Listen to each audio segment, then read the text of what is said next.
Училище, с тебе се разделяме, с усмивка нежна свети пролетта.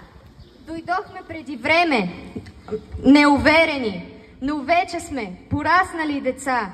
Без нас, навярно, тъжни ще са стаите.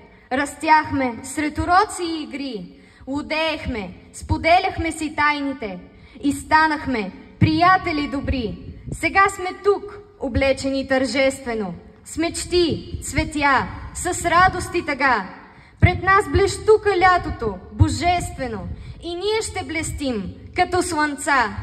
Навярно, след раздялата е срещата, с нови хора, с нови светове. И нека да живее в нас надеждата за обич и приятелски ръце.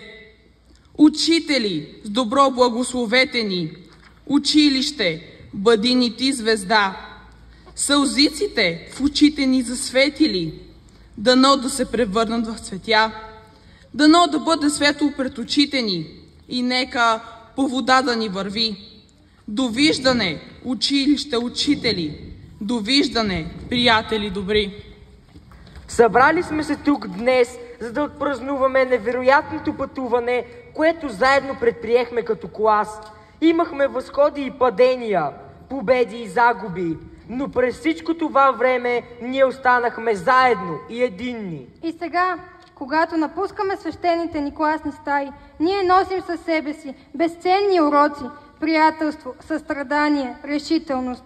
В този момент нека изкажем нашата признателност към първите ни учители, които ни поеха и с много търпение и старание държаха малките ни ръчички, за да ни научат на четмо и писмо.